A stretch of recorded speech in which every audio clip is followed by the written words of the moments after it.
Good evening, wanderers of the late hour. This is Night Signal Radio, broadcasting from a forgotten corner of the dial to the forgotten corners of your mind.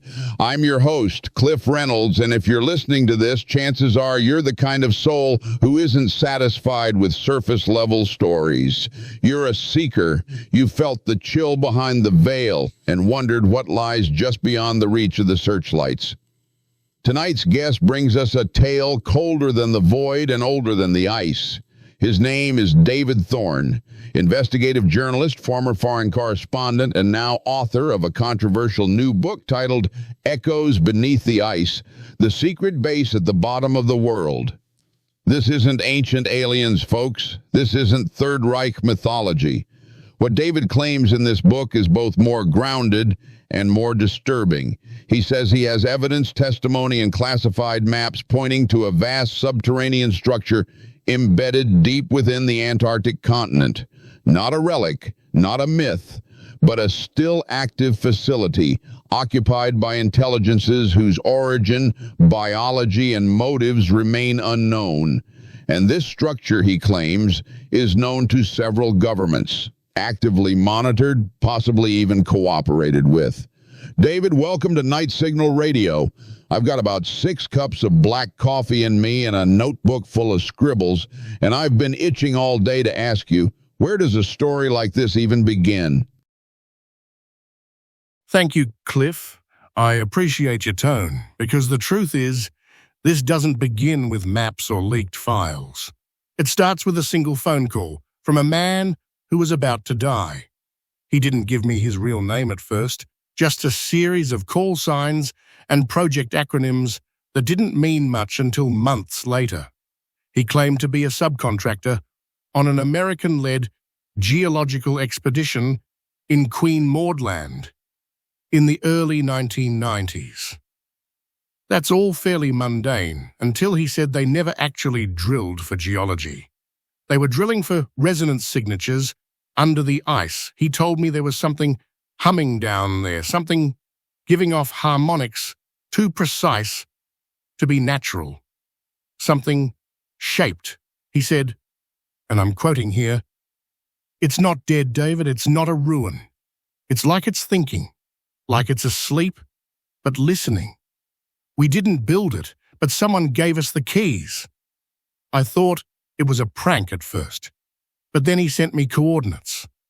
And when I cross-referenced those with satellite elevation anomalies and seismic surveys, things started to line up in ways they shouldn't. And just so our listeners know, we're not talking about fringe YouTube data or speculative forums. You dug into real geological records? I pulled scans from NASA's Operation Icebridge. I looked at decades of archived seismic data, and I spoke with a handful of glaciologists who, off the record, admitted there were regions under the ice that behaved oddly. Temperatures that didn't follow expected melt dynamics, refractions that implied cavities. But it was only after I got my hands on what looked like an intercepted military transmission, referencing something called Site Omega, that I realized I'd stumbled into something layered, not just buried physically, but buried bureaucratically, buried with intent. Site Omega. That's a phrase we'll be hearing more tonight, I suspect.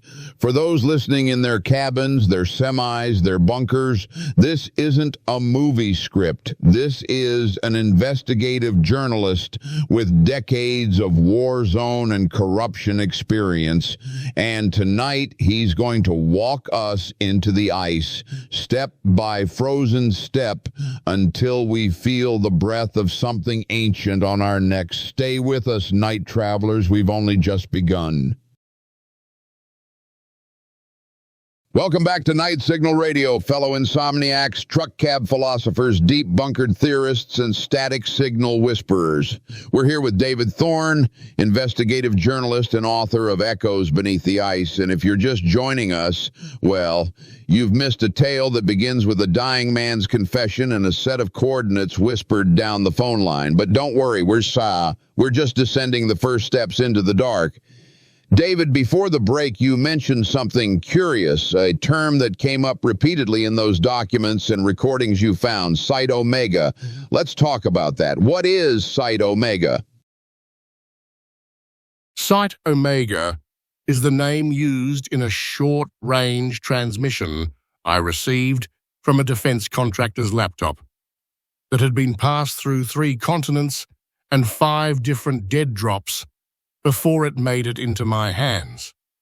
The message was short, just 26 seconds of encrypted audio, but it referenced a logistics operation, thermal borehole delays, and a containment perimeter adjustment due to movement at Site Omega.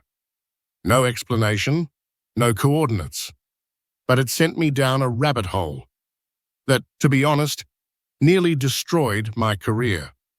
When I traced back mentions of anything called Omega in Antarctic logistics records, I came across overlapping anomalies. Material shipments listed under fictitious geological surveys, mobile labs flown in under diplomatic immunity, and even fuel reserves diverted to stationless locations. But the pattern didn't truly emerge until I started digging into Cold War documents, declassified under obscure provisions. There was a mention, just one, in a 1983 British Antarctic Survey memo. It described an unlisted American forward site approximately 1,200 kilometers from McMurdo Station, location suppressed under Omega Priority Protocol. That's where the name comes from. Not a Greek reference, not symbolic, it's a clearance level. So we're talking about a black site buried in one of the most inaccessible regions on the planet, with resources funneled in through misnamed operations and diplomatic shell games? Exactly. And here's the thing, Cliff. Omega isn't just isolated. It's buried. Every indication I found points to it being at least a kilometer beneath the ice shelf. Accessible only though through narrow geothermal bore shafts. Imagine something like a vertical elevator tunnel, but instead of accessing a mining shaft or a lab, you're being lowered into an architectural structure that, based on the thermal scans IE was able to intercept from a disgruntled NOAA tech, is at least 800 meters wide and composed of a material that does not reflect ground-penetrating radar in any recognizable pattern.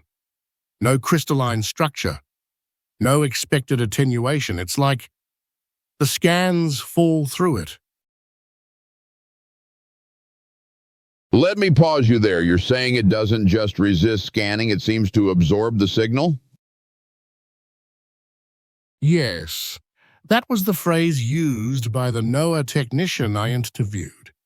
The ice reflects, the bedrock reflects. This thing drinks the signal. His words.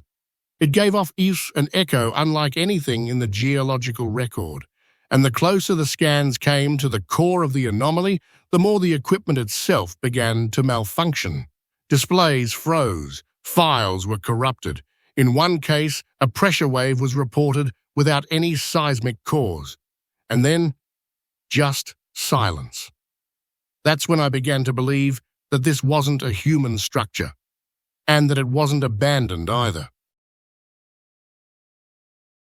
You know, David, we've done shows on pyramids in Antarctica, crash disks, and Nazi relic myths, but you're not talking about any of those things. You're describing something deeper, more technical, more deliberate. I think this is a listening post, or maybe even something older, something that was meant to be forgotten.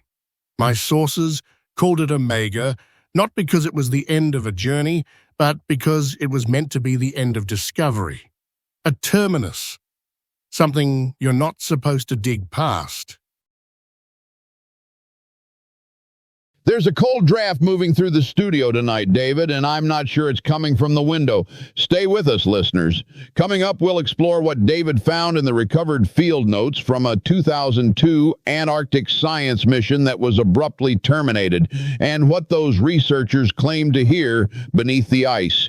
You're tuned to Night Signal Radio. Stay in the dark.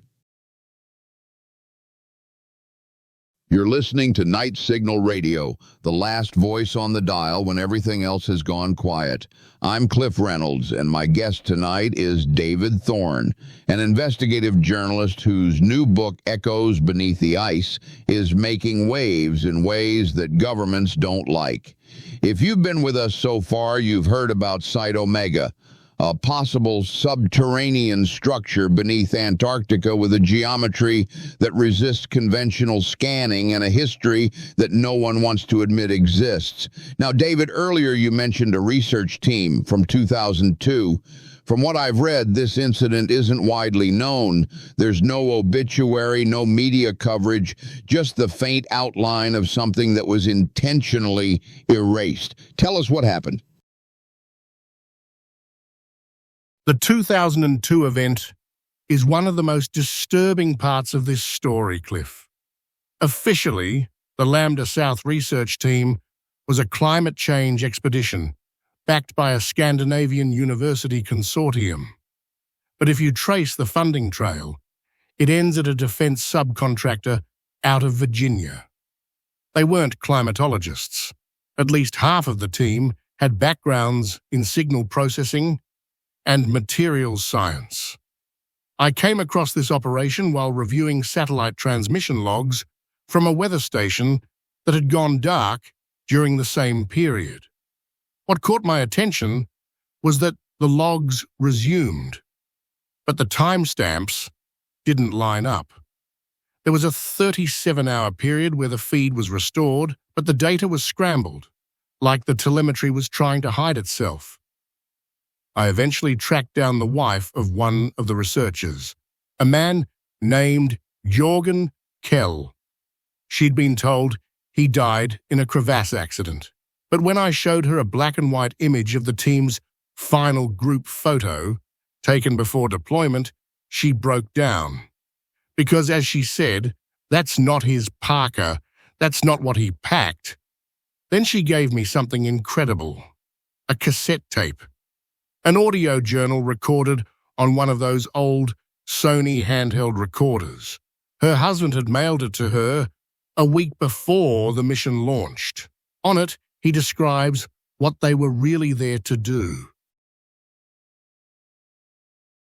A cassette tape? That's unusual for 2002. Exactly. Analog is harder to scrub remotely and harder to detect when smuggled. On the tape, he speaks softly, like he's already being watched. He says, and I quote, "They told us we're scanning ice layers, but the pattern they gave us is too regular, repeating intervals, as if someone laid it down by hand. There's a sound, too, a tone when we run the sonar. It shouldn't be there, it's rhythmic. Mechanical, maybe, but not ours." Rhythmic how? Like breathing, pulsing. Every 11 minutes a rise in frequency, exactly 11 minutes apart. No seismic explanation, no geological pattern. Just that hum, like a warning. Or a message that never stops. But what really shocked me was his last entry on the tape. He said, "I had the dream again. We were under the ice. But the ice wasn't ice. It was skin. Translucent. Something was watching us from below, not moving, but present. We're not alone here. We never were."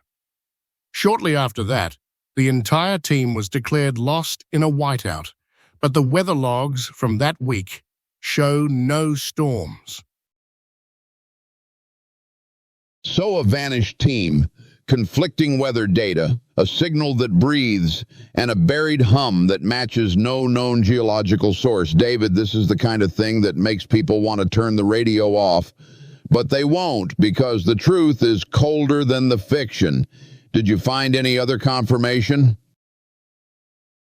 I found one final thing, a U.S. Navy operations manifest from February 2002. It listed an unscheduled retrieval flight from an unlisted grid near the last known position of the Lambda team. The cargo? One sealed transport container, temperature controlled, with onboard power. No manifest description. No contents listed. Just a single word, handwritten in the margin. Biomass. A word that shouldn't exist on an ice expedition manifest. That's the kind of word you use when what you're retrieving isn't just equipment. Stay close to the dial, folks. We've only scraped the frost off the surface. Next up, we'll dive into the language embedded in those rhythmic sonar signals and how they might match something decoded from Voyager's golden record. You're listening to Night Signal Radio. Don't sleep just yet. Welcome back to Night Signal Radio, your lighthouse in the static sea. If you're still with us, and I know many of you are, you've just heard about the mysterious 2002 Lambda South expedition, an Antarctic science mission that vanished without explanation. A cassette tape from a doomed team member hinted at strange rhythmic pulses beneath the ice, something artificial, possibly alive. David Thorne is with us tonight, the author of Echoes Beneath the Ice, and he's agreed to share more details on what some researchers have begun to refer to as the breathing signal. David, tell us, what do we know about this signal? Cliff, I'll start by saying that this signal is real. I've had independent analysts verify the data. What we're talking about is a repeating acoustic resonance, a tone, recorded in subglacial sonar logs dating as far back as 1997. It wasn't until 2002 that its regularity became impossible to ignore. Every 11 minutes, as you mentioned earlier, there's a spike, subtle but unmistakable. The key, though, isn't just in the timing, it's in the structure of the signal itself. When audio engineers plotted the waveform, it revealed something unexpected. Nested harmonics, not random, not geological, structured in such a way that they resemble the resonant frequencies of a human vocal tract, but with subtle differences that fall outside biological norms. Are you saying it sounds like a voice? Not in the way you or I speak, more like the architecture of a voice. Imagine if a machine tried to copy human breath patterns, not to speak, but to simulate the act of being alive. That's what it resembles. I had a linguist from Cambridge examine the data. She told me it's not a language, but it behaves like one. Behaves like one? The signal exhibits recursive symmetry. That means portions of it echo back on themselves like a spoken sentence that keeps reassembling. The pattern isn't random. It builds on itself, and when plotted through spectral analysis, it forms what look like geometric spirals, not sine waves. Spirals. Think Fibonacci. Think logarithmic architecture. It's as if the signal is evolving, learning, reacting to being listened to. And this is coming from beneath miles of Antarctic ice. Yes, and here's where it gets stranger. In 2013, a private satellite launched for climate studies passed over that region and picked up a brief electromagnetic burst on an unused telemetry band. That burst, when decoded, revealed a sequence nearly identical to one of the audio clips embedded on the Voyager Golden Record. the one that contains greetings in 55 languages. But the Antarctic signal, it only played one, the greeting in Akkadian, an extinct language from ancient Mesopotamia, dead for over 2,000 years. Akkadian, that's oddly specific. Too specific. There's no known reason why an Antarctic signal, assuming it's natural, would mirror a dead human language broadcast into space decades ago. Unless, of course, it's not natural, unless someone or something intercepted Voyager and decided to respond, not through the stars, but through the ground. A reply from Earth itself, or beneath it. That's enough to make even this old radio man shiver a little. David, this breathing signal, has it changed over time? Yes, it's grown louder, more frequent, and in recent years new harmonics have emerged, ones that are starting to fall into frequency bands that interact with our own global communications grid. If the pattern continues, there's a theory that it could eventually interfere with digital infrastructure, not destroy it, but overwrite it, like a song slowly infecting the silence. We are truly in the unknown now, a recursive language buried beneath the ice, a response to a space probe, a growing interference pattern. Next, we'll follow the signal deeper into a location David believes is the origin point for the pulses, a structure mapped but never excavated, known only as the vault. Stay close, travelers, you're not alone tonight. This is Night Signal Radio. I'm Cliff Reynolds. If you've made it this far into tonight's journey through frozen shadows and forgotten frequencies, you're either a night owl with an appetite for truth or someone who knows deep down that we haven't been told everything. Our guest is David Thorne, former war correspondent turned investigator of what may be the most guarded mystery on Earth, a non-human structure beneath the Antarctic ice. We've followed the signal, heard its breath, felt its pulse, but David, now you're going to take us to its source. You call it the vault. What exactly is it? The vault is what remains when all deniability is stripped away. It's the name given to a geometric formation buried 1.4 kilometers beneath the central ridge of Queen Maud Land. It's not visible from the surface. You wouldn't even know to look there. But it shows up in anomalous magnetotelluric readings, subtle distortions in Earth's natural electromagnetic field. It's shaped like a long, coiled chamber, almost like a conch shell, only artificial. And it's unlike anything in Earth's geological record. In 2016, a French polar research group documented a resonant return cavity in that area, a formation that caused their acoustic signals to loop back unexpectedly with phase-shifted echoes. That's when I first heard the phrase the vault. It appeared in a redacted intelligence review 2 months later. 3 words burned into my memory. Structure is reactive. Reactive to what? To observation. That's the terrifying part. It responds to being watched.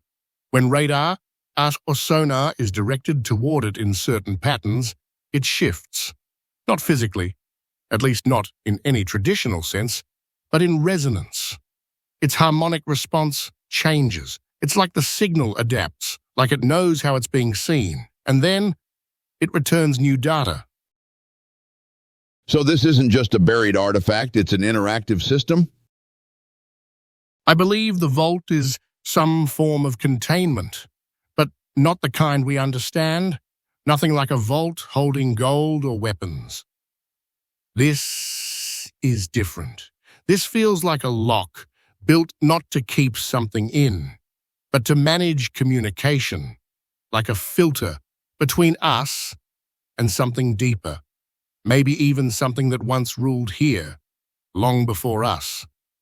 When a drone survey team sent an autonomous probe down a borehole near the anomaly. The probe malfunctioned halfway through, but before it cut out, it transmitted 5 seconds of footage. A dark, smooth interior surface, etched with symbols no one could identify. Glyphs, spiraling, recursive shapes, and in the center of the frame, just before the feed went black, a pulse of soft blue light, forming a perfect equilateral triangle, not projected, not reflected, emitted. And no known human technology was capable of that emission signature? Correct. The electromagnetic reading had no thermal decay, no scatter. It was like the triangle existed between dimensions, illuminating the air without crossing it. After that, the drone was declared unrecoverable, and the borehole was sealed, allegedly due to unexpected glacial shifting. But the seismic logs, they show no movement. What did change was the signal. The breathing signal intensified after the probe made contact. It became louder. Then it stopped entirely for exactly 47 hours. And when it returned, it had changed frequency, shifted the 1 hertz higher, and a subharmonic began to appear in short bursts, like syllables. David, this is going to haunt some of our listeners. It's already haunting me. You're saying the vault might not just hold something, it might be teaching us, slowly, deliberately. Or worse, Cliff, it might be listening. It might be testing, because the last line in that redacted intelligence memo, the one that named the vault, it read, "If activation occurs, all Antarctic operations shift to Echo Protocol." And Cliff, I can't find a single definition for Echo Protocol in any military or civilian manual. It doesn't exist in public record. A ghost command, a secret failsafe, or an endgame directive. Whatever it is, it's waiting under the ice. Next, we ask a chilling question. What if this isn't the only vault? And what if Antarctica is just the loudest one? Stay awake, my friends. You're listening to Night Signal Radio.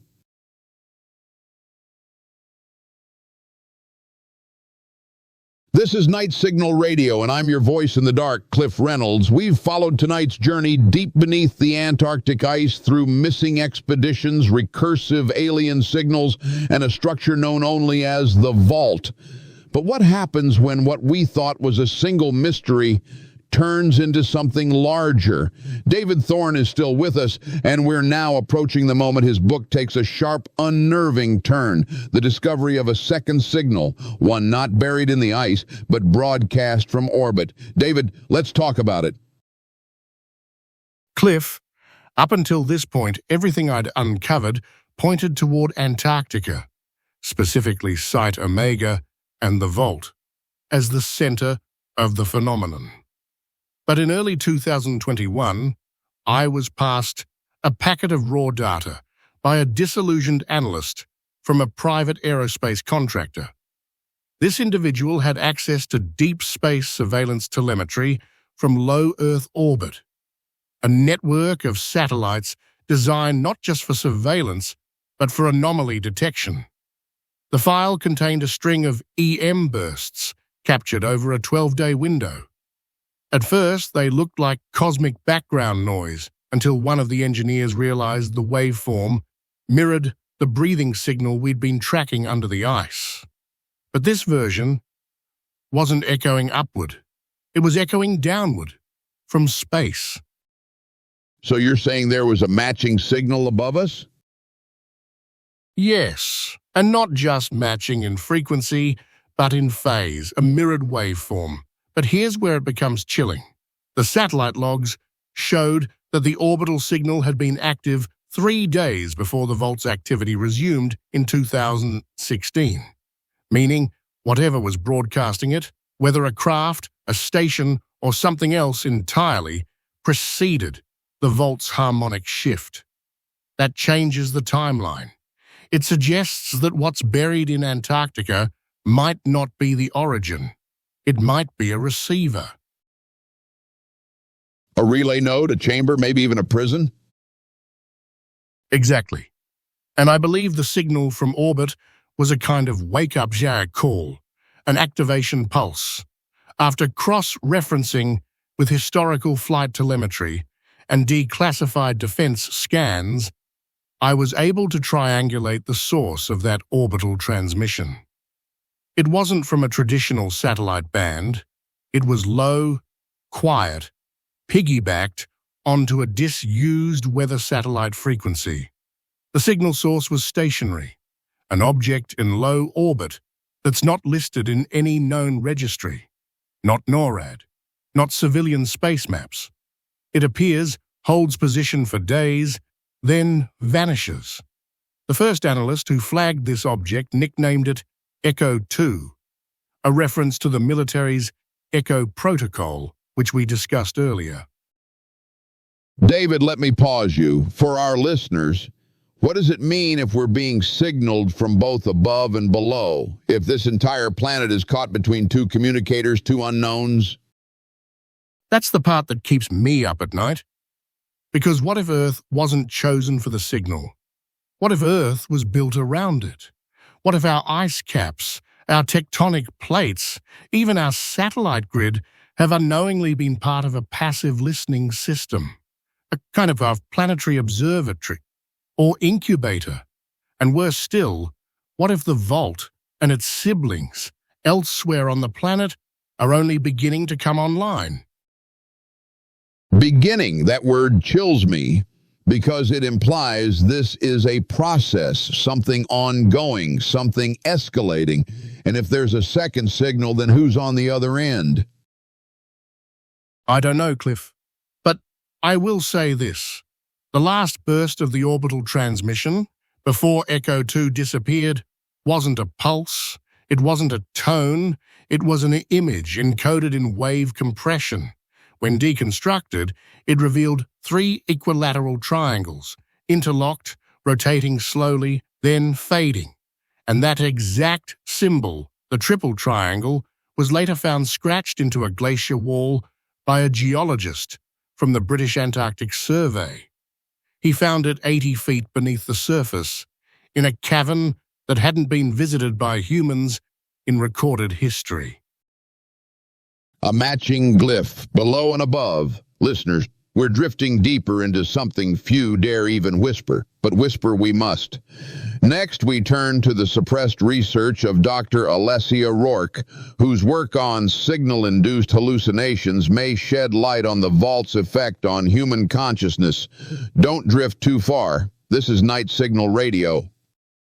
You're listening to Night Signal Radio, the show that rides the line between the known and the never meant to be known. I'm Cliff Reynolds, and tonight's conversation with journalist and researcher David Thorne has taken us deeper than most are willing to go. We've followed signals from under the Antarctic ice and from above Earth's orbit. Now we shift focus from the world outside to the one within.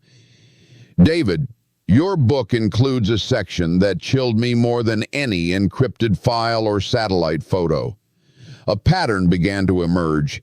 Cases of mental disturbances, hallucinations, and dream phenomena occurring near known signal events, most notably tied to the now declassified research of a woman named Dr. Alessia Rourke. Who was she and what did she discover? Dr. Alessia Rourke was a neuroacoustic researcher, someone who studied how sound frequencies impact human cognition. She was contracted, briefly, by the European Polar Initiative in 2014 to study sleep disorders among researchers at the Concordia Station, located deep inland on the Antarctic Plateau.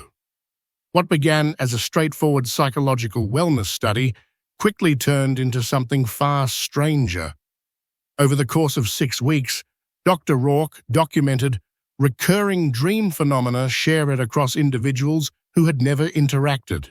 Lab techs, pilots, weather analysts, They described seeing the same thing, a glowing triangle suspended in black space rotating slowly, and behind it, a deep vibration, not a sound, but a pressure. One subject said it felt like someone was breathing behind his eyes.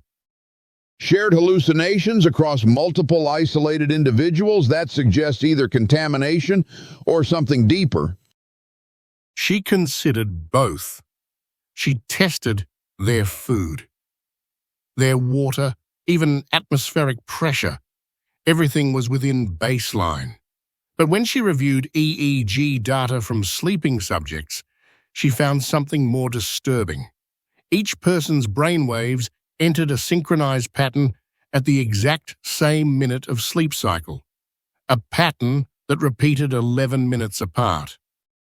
11 minutes, like the pulse of the breathing signal. Exactly. And when she overlaid the EEG signal with the acoustic data from a passive sub-ice microphone system located 90 kilometers away, they matched. The brainwaves and the Earth signal were in rhythm, like a sleeper and a whisperer.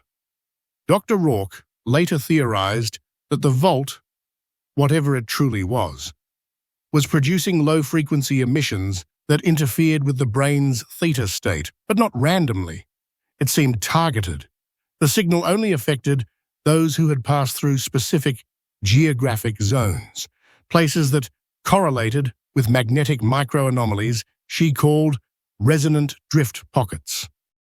So you're telling me the vault, or whatever intelligence is associated with it, may be capable of neurological induction. It plants imagery, thoughts, dreams. And here's the most unsettling part. One of the dreams involved a set of instructions. Unreadable, cryptic, geometric, but always the same sequence. Dr. Rourke recreated them on a dry erase board and took a photo. Years later, when I showed that photo to a former NSA signal analyst who'd reviewed Echo 2's orbital transmissions, he froze. Then he whispered, "I've seen those in the compression shell of the transmission. They're phase locks, temporal anchors." He claimed that the dream weren't hallucinations, they were handshakes, an attempt to establish sync between minds and machine. Between minds and machine, or between minds and something we'd mistake for a machine. Listeners, if this is true, then the signal isn't just reaching through Earth and orbit, it's reaching through us, through our subconscious, our biology, and it might be using our dreams as test patterns. Coming up next, we'll discuss the disappearance of Dr. Rourke and what may have been found in her sealed personal research vault after her abrupt departure from the Concordia site in 2015. Stay awake. You might already be dreaming. This is Night Signal Radio.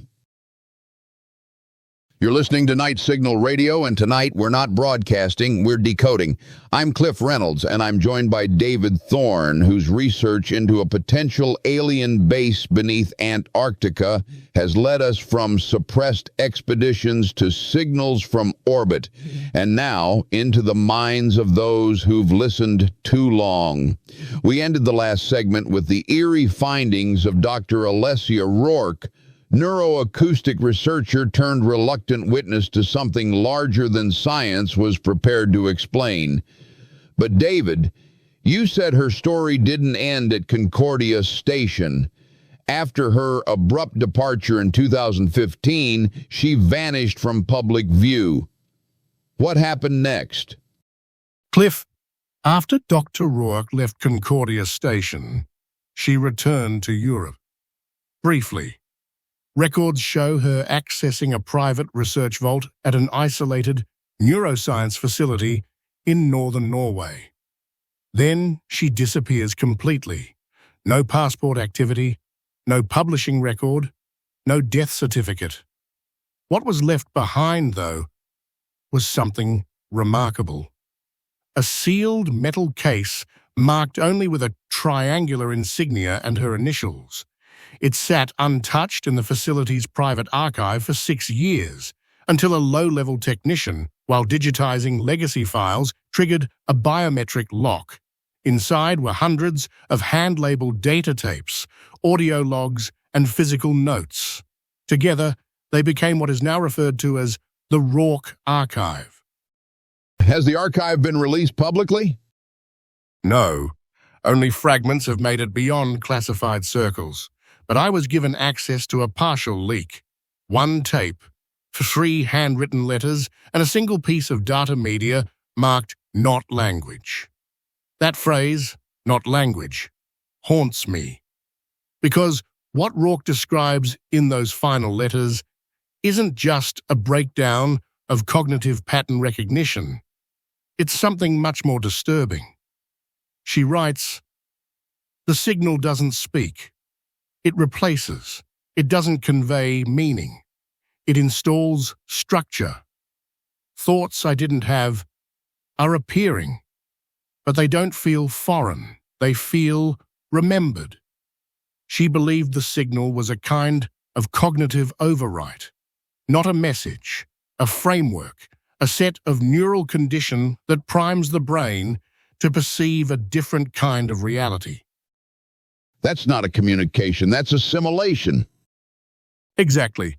She theorized that the Vault, and perhaps the orbital transmitter we called Echo 2, were creating a synthetic overlay, a kind of psychic compatibility layer. The dreams, the triangle imagery, the spiral glyphs, those weren't warnings. They were scaffolding, a blueprint. On the tape, you can hear her voice. She's tired, strained, but calm. She says, "I'm not decoding anymore. I'm remembering." And the Vault isn't transmitting. It's restoring. Cliff, I played that tape for a psychologist specializing in memory implantation and cognitive patterning.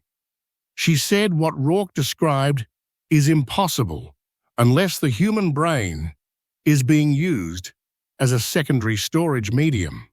Storage, meaning we're carrying something around inside us, a dormant payload. Possibly one seeded millennia ago, triggered only under very specific harmonic conditions. The breathing signal might be a reactivation key, a way to synchronize minds with a larger network. Not Wi-Fi, not signals, biological resonance. And Rourke may have been the first human in our era to achieve full synchronization, because her last letter, never sent, ends with just 5 words, scribbled in uneven ink. The triangle opened. I went. She went. Into what? Into where? And if she did something come back? Next, we explore ancient mythology, symbols that echo through time and might reveal the Vault's true age. You won't want to miss what David found in Mesopotamian relics and pre-dynastic carvings. Patterns, triangles, spirals. You're listening to Night Signal Radio, and something old is listening back. This is Night Signal Radio, where the lines between myth, memory, and reality are thinner than you think. I'm Cliff Reynolds, and with me tonight is investigative journalist David Thorne, leading us deeper into the hidden geometry of the vault beneath Antarctica. We've heard about the signal, the dreams, the disappearance of Dr. Alessia Rourke, and the symbols, especially the triangle, that seem to haunt every layer of this mystery. But tonight, David is going to take us backward, way backward, because as it turns out, the triangle didn't start with modern transmissions. It didn't start with Antarctica. It may not have even started with us. David, tell us what you found. Cliff, when I first started investigating the signal's recursive pattern, its tendency to imprint triangles, spirals, and nested geometries onto both data and human cognition, I thought it might be a modern phenomenon, something that began with the launch of deep space probes or the detonation of nuclear weapons. But I was wrong. It goes much further back. I found references in the most unlikely places, carvings in the ruins of Göbekli Tepe, geometric spirals in Sumerian cylinder seals, and etched triangles in pre-dynastic Egyptian tombs that scholars couldn't explain. But the real turning point came when I met with a semi-retired archivist in southern Turkey who showed me a set of untranslated tablets from the Ubaid period, circa 4000 BCE. One tablet depicted a triangle hovering over a split mountain, with rays emanating downward. Inside those rays, dozens of tiny spirals, identical to the neural glyphs Dr. Rourke drew during her final studies. And no one had linked those patterns before? Not across disciplines. The archaeologists called it solar iconography. The linguists dismissed it as symbolic ornamentation. But the moment I overlaid that tablet with the waveform compression of the breathing signal, there was a 93% match in the spiral spacing. These weren't decorations. They were harmonic ratios. And then I found something even stranger. In 1938, a German anthropologist working under the Ahnenerbe Institute collected oral legends from Andean mountain tribes, specifically the Kero people. In their ancient myths, they speak of a cold mirror beneath the mountain, a place where the earth sang. The shape associated with it? A triangle carved into volcanic rock, surrounded by a ring of glyphs identical to those now associated with the vault. Are you suggesting this triangle symbol isn't just historical, it's global? Yes, it spans continents, eras, and civilization that supposedly had no contact with one another. It's as if the same blueprint was being remembered by different cultures, again and again. And wherever the triangle appears, you'll find two other things: a distortion in local magnetic fields and myths of ascent or descent. People going into mountains, into the earth, or into the sky. Sometimes never returning. The triangle is a marker, a trigger, a door. Or a warning, a do not enter sign carved by those who came before. David, this raises the chilling possibility that the vault and its signal are not new intrusions. They are recurrences, echoes through time, and we may only be the most recent civilization to approach them. Exactly. The signal isn't targeting us. It's reawakening in cycles, like a tide. And every time it rises, those who are sensitive to it dream, draw, disappear. I no longer think the triangle is a metaphor. I think it's a mechanism. Next, we dive into the vault's physical design, what ancient structures it may resemble, and how some modern facilities may have accidentally built on top of its echo zones. This is Night Signal Radio, and geometry remembers what history forgets. This is Night Signal Radio, broadcasting like an old friend from the edge of the signal. I'm Cliff Reynolds, and tonight I'm joined by author and investigator David Thorne, leading us through buried triangles, dream-born glyphs, and frequencies that might not just speak, but overwrite. We've talked about the vault, the orbital echo, the signal's effect on memory, sleep, and geometry. But now we step into the physical world again, into the here and now. Because, David, what you've uncovered next is unsettling. You found evidence that several modern structures, military, scientific, even civilian, may have unknowingly been built directly atop what you call echo zones. What are they? Echo zones are geographical pockets where the breathing signal, or similar recursive frequencies, are amplified, distorted, or mirrored back. In simple terms, they're signal hotspots. And while Antarctica is the epicenter, I've identified at least 7 more across the globe. What's eerie is that many of these zones, despite their remoteness, now host significant human installations, as if drawn to the signal. Give us a few examples. Certainly. The first is Thule Air Base in Greenland, one of the most remote military outposts on Earth. Built in the 1950s, it was positioned on what was then assumed to be a strategic Cold War location. But if you map the resonance data collected from geomagnetic surveys over the past 70 years, you'll find something strange. Thule sits directly atop a triangular anomaly in the Earth's electromagnetic field. Not magnetic north. Something else. Something that oscillates, almost like a heartbeat. Next, we have Mauna Kea Observatory in Hawaii, a place built for skywatching. But below that peak, seismic reflection, scans from the 1970s, revealed an unexplained hard surface echo nearly 900 meters below the volcanic substrate. No lava tube, no fault, just a persistent mirror layer, the same depth and shape as the vault beneath Antarctica. And these sites were developed independently without knowledge of these anomalies? As far as the official record shows, yes. But here's where it deepens. In 1984, during construction of the Yamantau mountain complex in Russia, still one of the most secretive underground facilities in the world, engineers reported a repeating interference pattern in their blast sensors. The signal pulsed every 11 minutes. When asked to log the phenomenon, they were told to stop recording and reroute equipment.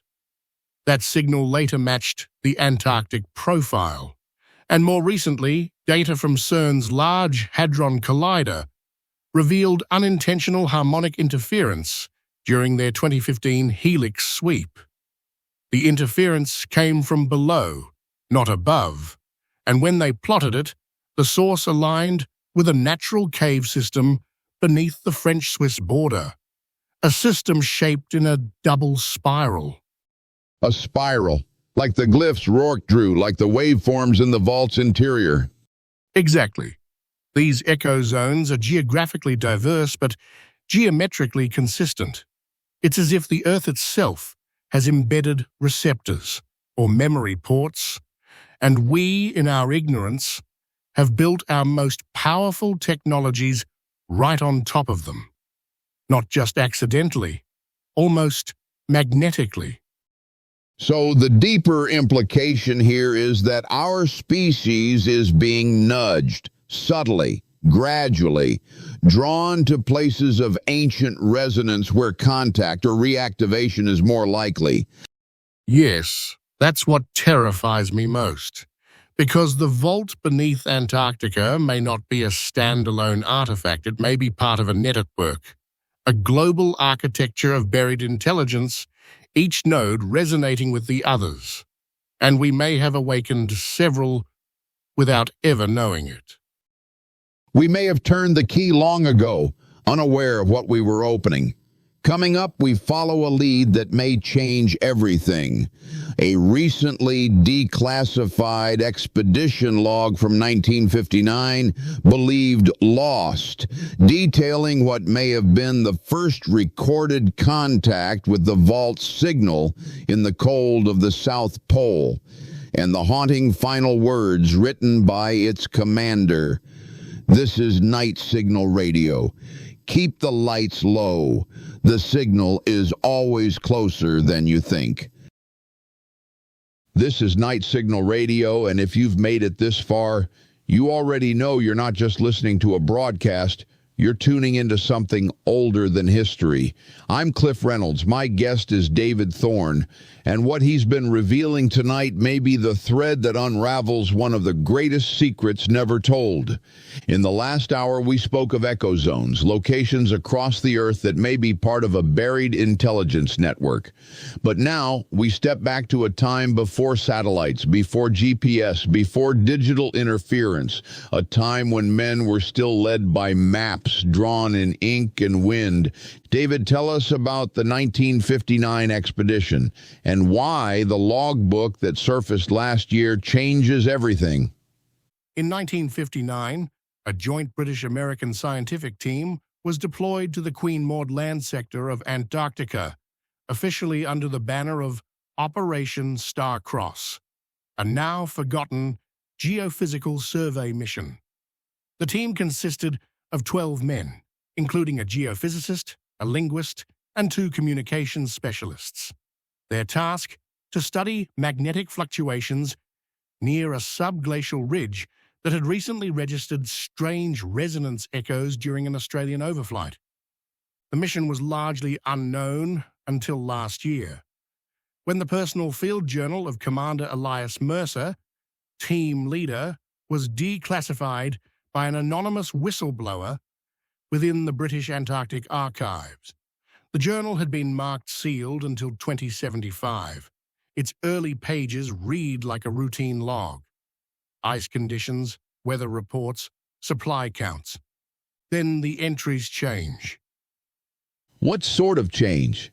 Commander Mercer begins noting a persistent vibration in the air, not heard, but felt, as if the wind had a second layer. He describes how his men complained of identical dreams, standing in a white corridor beneath the snow, watching a triangle of light rotate above a black, bottomless shaft. 3 days later, his radio operator records a signal pulse, unlike anything previously encountered. Repeating tonal pattern, 11 meters, 4 seconds interval, 3 harmonic stack.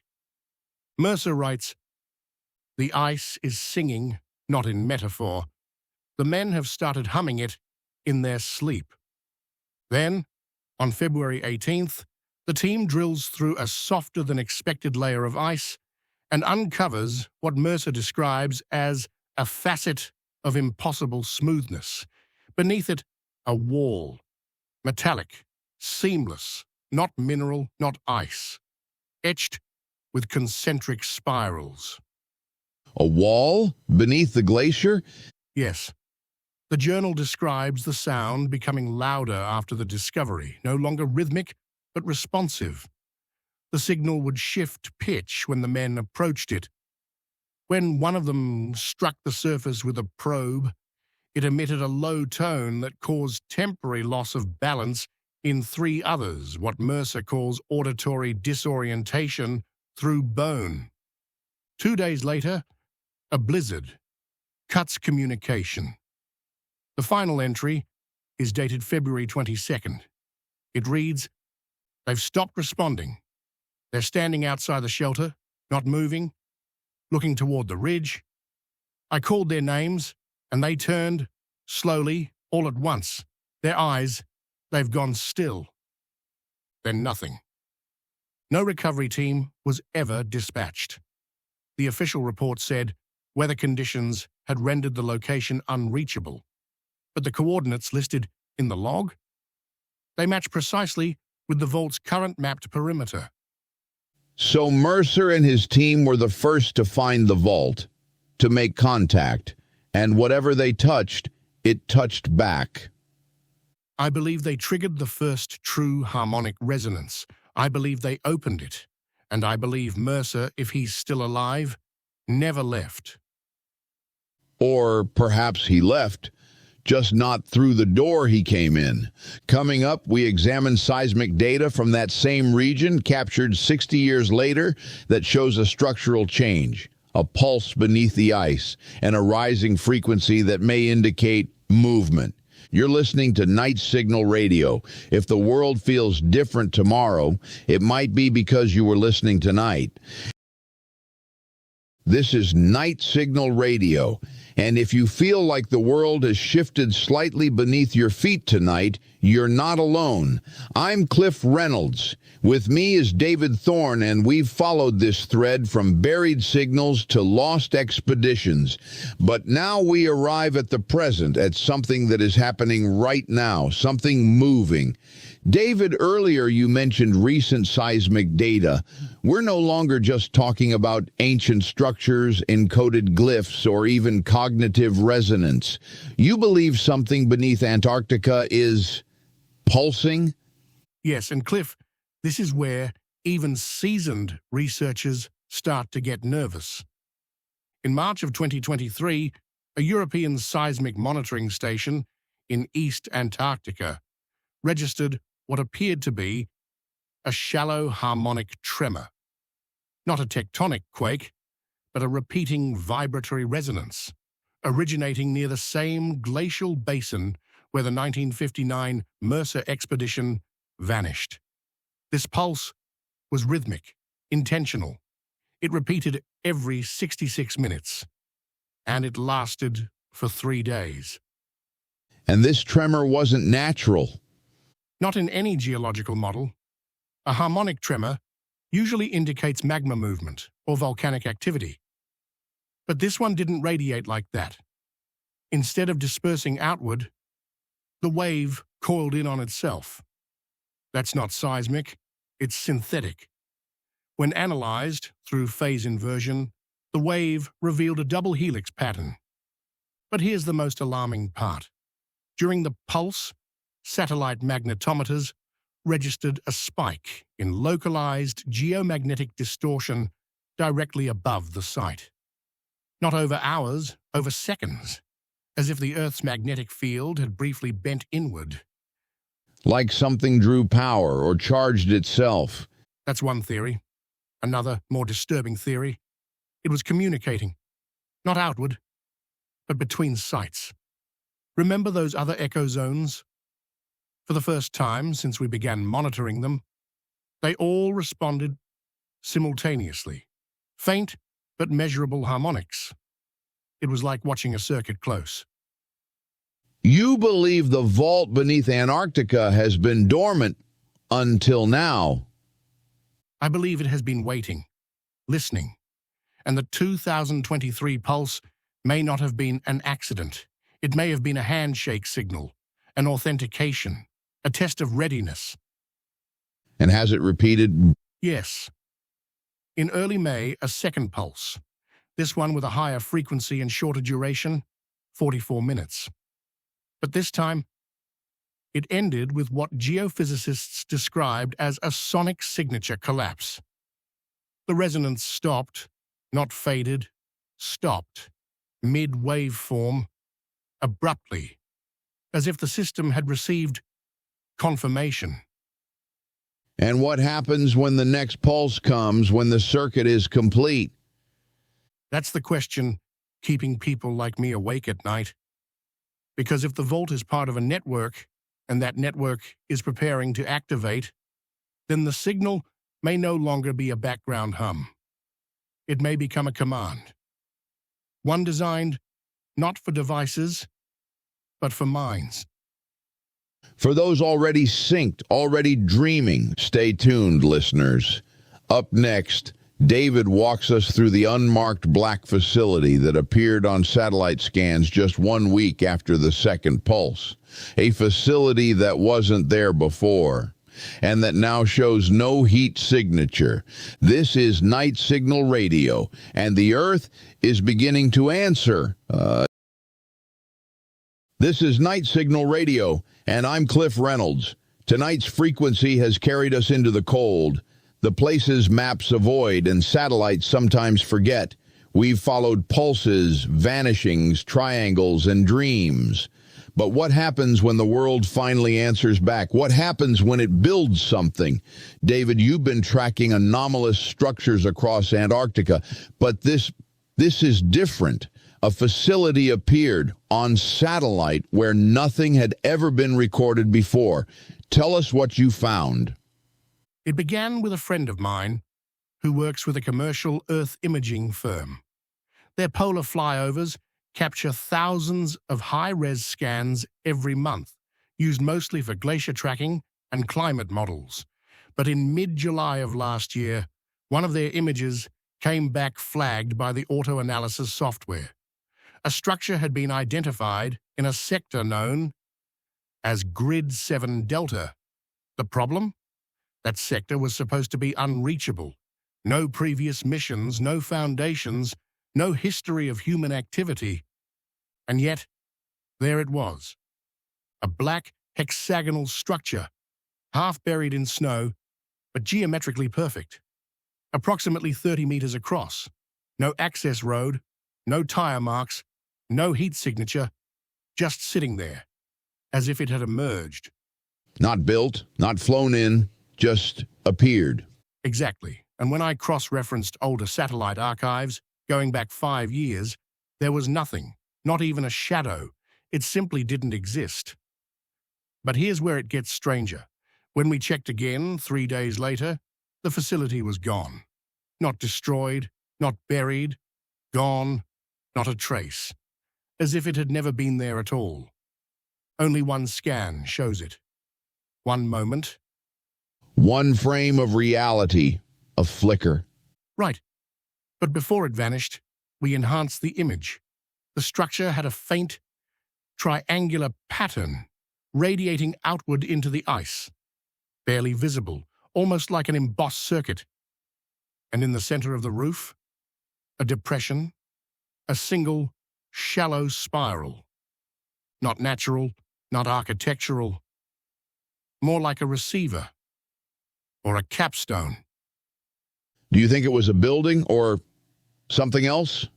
I think it was interface geometry, not made for humans, not even necessarily made here. Think of it like a listening post that doesn't broadcast across space, but across substrate, a device designed to plug into something below the surface, maybe the vault itself. Some believe it was a probe, others, a dimensional anchor. But the most haunting theory, that it was a transit gate, a delivery point. A place to bring something through. Yes, or someone. And just days after the object disappeared, seismic arrays recorded a pulse, smaller than before but sharper, like a tap on glass. Then silence. That sector, Grid 7 Delta, is now marked as a no-fly zone, officially due to unstable shelf dynamics, but pilots I've spoken to say their instruments freeze up over it. GPS stutters, compasses reverse. Reverse! They start pointing downward. Listeners, if you feel cold in your bones right now, you're not alone. Because what David's describing isn't just a mystery, it's a message, a footprint, a moment in reality that may have already passed us by. Next, we investigate the ripple effect, the sudden uptick in reported triangle dreams across civilian populations after the July sighting. Could a brief appearance in Antarctica have triggered a global response? Stay tuned. This is Night Signal Radio, and the past might not be finished with us yet. This is Night Signal Radio, and if you've made it this far, dear listeners, you've felt it. That tingling between thoughts, that flicker when a familiar symbol appears in an unfamiliar place. We're not drifting anymore. We're anchored in something now, something vast and possibly aware. With me is journalist and researcher David Thorne, whose book Echoes Beneath the Ice has peeled back layers of secrecy and silence around a mystery buried beneath Antarctica. David, I want to turn our attention now to something profoundly personal, something that can't be measured in data alone. We're talking about dreams, specifically a global uptick in dream reports that occurred after the July satellite sighting of the facility that wasn't there. You call it the dream spike. What exactly happened? Cliff, it started slowly. At first, just a few isolated reports, posts on obscure forums, fragments buried in clinical sleep studies, people describing similar experiences, dreams of standing alone in a cold white corridor, dreams of hearing a pulsing rhythm, something between a hum and a chant. And always, the triangle of light, rotating slowly in mid-air, casting no shadow, but then it spread. Within 2 weeks of the satellite image being captured, dream reporting databases used by universities and sleep clinics around the world showed an anomalous rise in geometrically themed dream patterns, spirals, triangles, concentric glyphs, white corridors. These images weren't localized, they were global. How did you determine the connection? It was the timing. The spike occurred within 48 hours of the structure's appearance. Then it faded, exactly in parallel with the object's disappearance. It was like a psychic flare, like something pulsed through the collective unconscious. And the most disturbing part? Many people who had these dreams described them not as dreams, but as visits, as if they'd gone somewhere. Some even reported waking up with nosebleeds, others with frostbite-like skin irritation on their hands or feet. What about locations? Any clustering?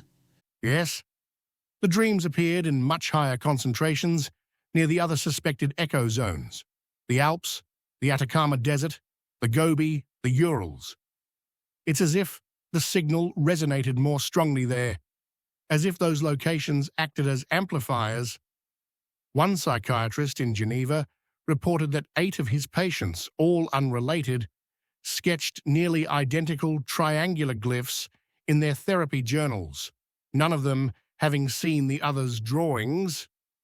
That's no coincidence. That's transmission. Exactly. And the real kicker? One woman from Sweden reported a dream in which she was in a white corridor and saw a name etched into the wall, E. Mercer, the same Elias Mercer who led the 1959 expedition, a name never made public, a name that didn't exist outside a redacted document until my book was published months later. So how did she see it in July? Because she was there, or something let her see.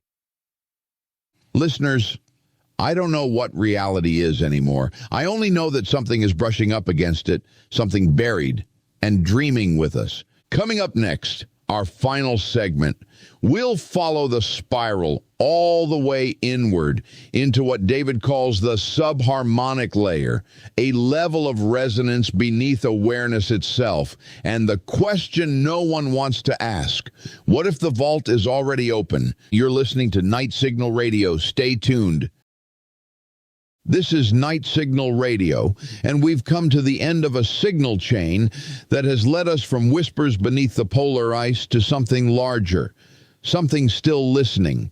I'm Cliff Reynolds, and with me tonight has been David Thorne, author, investigator, and perhaps reluctant witness to one of the strangest and most unnerving mysteries in modern history. David, we've talked about structures, pulses, symbols, dreams, but in your final chapter, you suggest something bold. You say, the vault listens. What do you mean by that? Cliff, we've been working under the assumption that the vault is a container, a sealed, dormant repository. Ancient alien tech buried beneath Antarctica, waiting to be found or awakened. But what if that metaphor is wrong? What if it's not a vault at all, but a sensor? Not a place meant to store something, but a system meant to monitor us, to measure thought, collective emotion, consciousness fluctuations on a planetary scale. A planetary scale device embedded in ice. Exactly, and it's not just Antarctica. Every echo zone, each site marked by those triangle glyphs, corresponds to anomalies in electromagnetic background radiation, acoustic layering, even sleep patterns. I believe the Earth is dotted with listening posts, not mechanical, not digital, organic in some way. Reactive. The vault isn't waiting to be opened. It's been open this whole time, and it's listening to the very thing we thought was ours alone. Thought, dream, will. You're saying we've been under surveillance, not by satellites, but by the planet itself.